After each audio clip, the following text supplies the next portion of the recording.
నమస్తే. ఇన్నాళ్ళు నన్ను సపోర్ట్ చేస్తూ, ఎంకరేజ్ చేస్తూ మీ ప్రేమని నాకు అందిస్తున్న ప్రతి ఒక్కరికి కృతజ్ఞతలు. అలాగే ఈ వీడియో కూడా ఖచ్చితంగా మీకు ఉపయోగపడుతుంది. లైక్, షేర్ అండ్ సబ్స్క్రైబ్ చేసి మీ సపోర్ట్‌ని నాకు అందించండి. అలాగే ఈ వీడియో పట్ల మీకున్న అభిప్రాయాన్ని కామెంట్ సెక్షన్‌లో కామెంట్ చేసి తెలియజేయండి. ఇప్పుడు వీడియోని చూద్దాం. నమస్తే. Welcome to our channel. నేను పద్మిని. ప్రస్తుతం మనతో పాటు ప్రముఖ astrologer and life coach Sudha గారు మనతో పాటు ఉన్నారు. మాట్లాడదాం. సుధా గారు నమస్తే అండి. నమస్కారం పద్మిని. సుధా గారు, పెళ్లి విషయంలో రకరకాల అపోహలు, అవును. రకరకాల ప్లానింగ్స్, బోల్డ్ అంతా జాప్యత, దాంట్లో చాలా లేట్ అవ్వటం అనేది జరుగుతుంది. అది కాలక్రమేణా మారిపోయింది. ఇదివరకు రోజుల్లో అంటే చక్కగా చిన్న వయసులో, అంటే ఏ వయసులో జరగాల్సిన ముచ్చట ఆ వయసులో అనేది ఉండింది. అంతకుముందు అయితే ఇంకా ఎర్లీగా చేసేవాళ్ళు. That is a different story. దాని నుంచి మారి కరెక్ట్ ఏజ్ లో చేసేవాళ్ళు. ఇప్పుడు క్యాలిక్యులేషన్స్ తో కూడినటువంటి విషయం. ఒక పెళ్లి అంటేనే క్యాలిక్యులేషన్. వాడు ఎంత సంపాదిస్తున్నాడు, వాడు సెటిల్ అయ్యాడు, వాళ్ళకి ఇల్లుందా, ఆ పిల్ల ఏం చదువుకుంది, ఎంత హైట్ ఉంది, ఎన్ని ఉన్నాయో. కానీ my question is, correct soulmate మనకి రావాలి. పెళ్ళి అంటేనే జీవితకాలం వాళ్ళతో కలిసి ఉండటం అనే విషయము, ఇది కావాలి. అసలు డబ్బు వస్తుంది, ఖచ్చితంగా వస్తుంది, కష్టపడితే వస్తుంది, అంతే కదా, ఫలితం అది. రైట్ సోల్మేట్ మనకి కనెక్ట్ అవ్వాలి అని అంటే మేనిఫెస్టేషన్ టెక్నిక్ లో ఏదైనా పద్ధతి ఉందా మీ ద్వారా తెలుసుకోవాలని? తప్పకుండా. మేనిఫెస్టేషన్ లో లేని పద్ధతులే లేవు, అన్ని పద్ధతులు ఉన్నాయి, అందులోకి వచ్చేస్తాయి. మేనిఫెస్టేషన్ అంటే ఏంటి? మన కోరికని మనం కంప్లీట్ చేసుకోవడం, నెరవేర్చుకోవడం కదా. సో దగ్గరికి రప్పించుకోవడం అనేది. సోల్మేట్ అనేది ఏంటంటే, మనం ఎప్పుడైనా మన హిందూ ధర్మంలో కానీ సనాతన ధర్మంలో కానీ మనం చెప్పేది ఏంటంటే నూరేళ్ల పంట అనేవాళ్ళు. ఎందుకనేవాళ్ళు? ఇట్ ఈస్ బికాస్ జనరేషన్స్ ఉన్నాయి అందులో. అంటే పెళ్లి చేసుకోవడం జస్ట్ ఏదో కాపురం చేయడానికి కాదు కదా. It is not for only కాపురం, it is for interpersonal relationships plus children. అంటే ఏంటి? వంశం పెరగడానికి. ఇప్పుడు యూనివర్స్ అనేది ఏంటి? మనం ఒక చెట్టు వేస్తాం, కింద భూమిలో వేస్తాం, ఒక సీడ్ వేస్తాం. సీడ్ వేస్తే ఎన్ని ఇస్తుంది మనకి చెట్లు? ఏదైనా అబండెన్స్. సో బేసికలీ మ్యారేజ్ సంస్థ అనేది అబండెన్స్ తీసుకెళ్ళడానికి అనేది మనది ఒక నమ్మకం అన్నమాట. సో అబండెన్స్ అనేది ఏంటంటే, ముందు మనం మాట్లాడుకునేది ఎప్పుడు పాడి పంటలు, పిల్లలు, ఇదే మాట్లాడుకునేవాళ్ళు. ఇల్లుందా, ఇక్కడ వాకిలు ఉందా, ఇంత పని వాళ్ళు ఉన్నారా, ఇంత పాడుందా, ఇంత ఇవి ఉన్నాయా, ఆవులు గేదెలు అవన్నీ ఉన్నాయా అని అన్నీ కావాలి కదా మరి. సో మన అన్నితోనూ ఉండాలి, సరిగ్గా ఉండాలి. అంటే ఏంటి? రిలేషన్షిప్ ఉండాలి అని చెప్పడానికి. అంటే ఏంటి? యూనివర్స్తో రిలేషన్షిప్ ఉండాలి అని. అంటే మనం అనిమల్స్ని చూసుకోకూడదు, చూడాలి అని కాదు. జనరల్గా మన పద్ధతి కూడా అట్లానే వచ్చింది. సో కొత్తగా వాళ్ళకి, మన పూర్వీకులకి నేర్పేది ఏమీ లేదు, వాళ్ళకి ఆల్రెడీ తెలుసు ఇవన్నీ. మనం ఇప్పుడు నేర్చుకోవాలి. సో నువ్వు అడిగిన క్వశ్చన్ సోల్మేట్. సో మ్యారేజ్ అనేది అందుకే చెప్పాను, అంత పెద్ద సంస్థ అది ఒకటి. ఎందుకంటే రెండు కుటుంబాలని కలుపుతోంది. అండ్ ఆల్సో ఏంటి? గొడవలు పడకుండా సన్నిహితంగా ఉండమని చెప్పిన ఒక కరెక్ట్ ఈవెంట్ అది. అంతే కదా. సో ఇవాళ ఉంటాను, రేపు విడిపోతాను అంటే ఇంకా సోల్మేట్ ఏంటి, ఇంకా పెళ్ళి ఏంటి? అసలు మేక్స్ నో సెన్స్ అసలు. ఈ కాలంలో అలాగే ఉంది. అది మిఠాయిలు ఏవో తెచ్చుకున్నట్టు వెళ్ళి డైవర్స్ తెచ్చుకుంటున్నారు.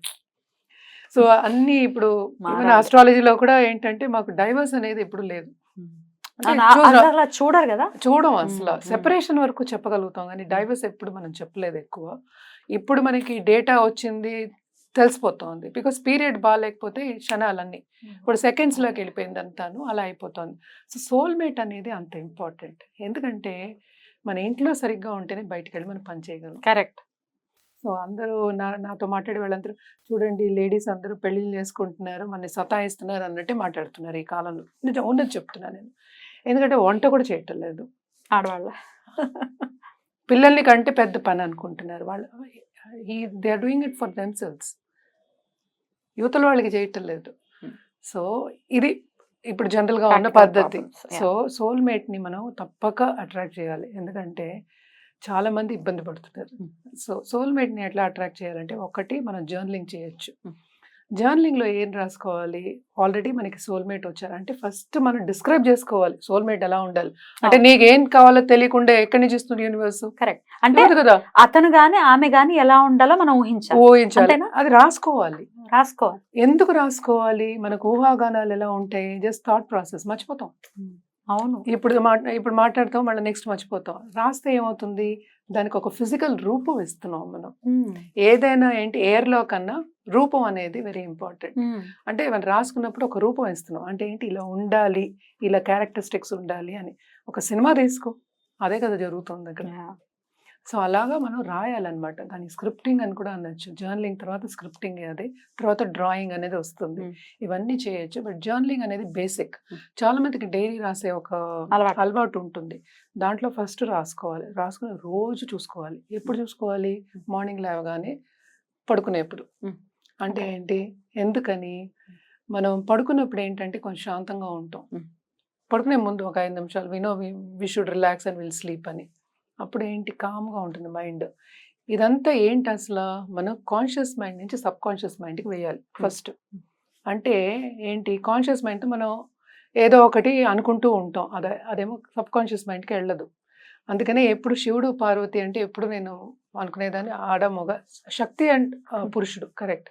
అదే మన minds. Okay. Subconscious mind accept చేయాలి. That is the lady.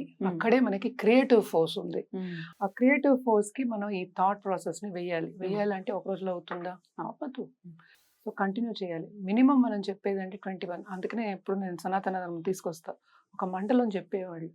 ఎందుకు మండలం ఇంపార్టెంట్? దీనికి. ఇక్కడ లా ఆఫ్ అట్రాక్షన్ లో కూడా అదే ఉంది. 21 days కాన్షియస్ థాట్ మనకి వెళ్ళడానికి, సబ్ కాన్షియస్కి వెళ్ళడానికి. అది శాంతంగా ఉన్న వాళ్ళకి, అంటే ఏంటి, అది కావాలి అనుకున్న వాళ్ళకి, ఆ డిజైర్ ఉన్న వాళ్ళకి అదే మనం మండలం చేయవలసి వస్తుంది. కావాలంటే ఇంకా కంటిన్యూ కూడా చేయొచ్చు. అది బ్రెయిన్లోకి సబ్ కాన్షియస్ మైండ్ వెళ్ళే వరకు చేయాలి. అది ఎవరికి తెలుస్తుంది? నీకే తెలియాలి. సో మనం ఇన్ని రోజులు చేయాలి మనం చెప్తాం. అది ఒక్కొక్కసారి అవ్వదు. అప్పుడు ఎవరిది తప్పు? అవుతోంది కదా, కొంతమందికి అవుతుంది, కొంతమందికి అవ్వట్లా. ఎవరిది మరి ఫాల్ట్? అంటే కాన్సన్ట్రేషన్ లేని నీదే. ఏదైనా అంతే. Everything is about you, nothing is about the other person. ఇక్కడ స్క్రిప్టింగ్ విషయంలో సుధా గారు, ఒక అమ్మాయిని గురించి నాకు ఇలాంటి భార్య కావాలి, అందాన్ని కూడా మెన్షన్ చేయొచ్చా? Of course. అమ్మాయి ఇంత హైట్, ఇంత జుట్టు ఉంది, కళ్ళు ఇలా అందంగా ఉండాలి, ఆ అమ్మాయి ఇంత పద్ధతిగా ఉంది, ఇట్లా మెన్షన్ చేయొచ్చా? అబ్సల్యూట్లీ. ఎందుకంటే ఒక అమ్మాయి చేసి తన లా ఆఫ్ అట్రాక్షన్ కోచ్ నవ్వు అమ్మాయి. She attracted own. ఎలా అంటే గుడిలో మీట్ అయ్యారు, సడన్ గా ఎక్కడ మీట్ అయ్యారో తెలియదు, బెంగళూరులో ఉంటుంది. ఆ అబ్బాయి ఏమో రష్యాను అటు సైడ్ అనమాట. సో మీట్ అయ్యారు, అక్కడ వెళ్ళడం జరిగింది, అన్ని అయ్యాయి అనమాట. సో ఇదేంటంటే స్క్రిప్టింగ్ అని కానీ లేకపోతే జర్నలింగ్ కానీ అంత ఇంపార్టెంట్. ఎవ్రీడే చూసుకోవాలి. నీ కోరిక మీద నీకే నమ్మకం లేనప్పుడు యూనివర్స్ కి నమ్మకం ఎందుకు ఉంటుంది? Correct, correct. నువ్వు నమ్మాలి, ముందు వస్తారు అని నమ్మాలి. ఇక్కడ ఇంకొక ప్రశ్న, ఎందుకంటే ఈ సమస్యతో బాధపడుతున్నారు కాబట్టి అడుగుతున్నాను నేను. ఇప్పుడు ఆల్రెడీ ఒక వివాహం అయిందండి, అది విచ్ఛిన్నం అయింది, డివోర్స్ అయిపోయింది. సెకండ్ కి వెళ్ళాలంటే భయం వేస్తుంది చాలా మందికి. అమ్మ వచ్చే వాళ్ళు ఎలా ఉంటారు? అయిపోయి అలా అంటున్నావు నువ్వు. ఆడపిల్లలు నన్ను అడుగుతున్నారు, టూ డైవర్సెస్ అయ్యి మూడో వాడు ఎప్పుడు వస్తాడని అడుగుతారు. జాతకం ఎక్కడ జాతకంలో కనిపిస్తాయి అవి? మూడో వాడు వస్తాడు, పిల్లలు ఉంటారు. ఈ కాలంలో అలాంటి సిగ్గుసరం ఏం లేదు. సారీ అన్నాను అనుకోద్దు. కానీ ఇంకా పరిస్థితుల ప్రభావంతో ఒకవేళ అట్లాంటి ఇబ్బందులతో ఉన్న వాళ్ళు కూడా చేసుకోవచ్చు ఈ టెక్నిక్ ని. తప్పక. ఈసారి వచ్చే వాళ్ళైనా బెటర్ పర్సన్ రావాలి, తప్పక ఉండాలి. ఎందుకంటే మన కోసం అని ఒక మనిషి ఉండాలి. అదే సోల్మేట్ అంటే మనకి. That is the definition of soulmate. ఇప్పుడు మనం అట్రాక్ట్ చేసేది కూడా సోల్మేట్ నే. ఇప్పుడు ఒక డైవర్స్ అయిపోయిన వాళ్ళు, లేకపోతే ఒక సెపరేషన్ అయిపోయేవాళ్ళు, లేకపోతే ఒక రిలేషన్షిప్ కట్ అయిన వాళ్ళు కూడా ఎందుకు చేయకూడదు? సోల్మేట్ అట్రాక్ట్ చేయాలి, తప్పదు.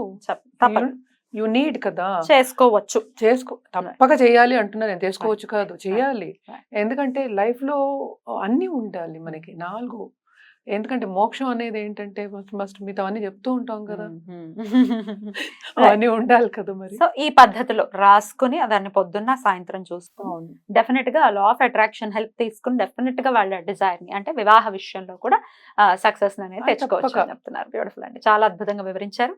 ఇక next, thank you so much Sudha గారు. నమస్తే. నమస్తే.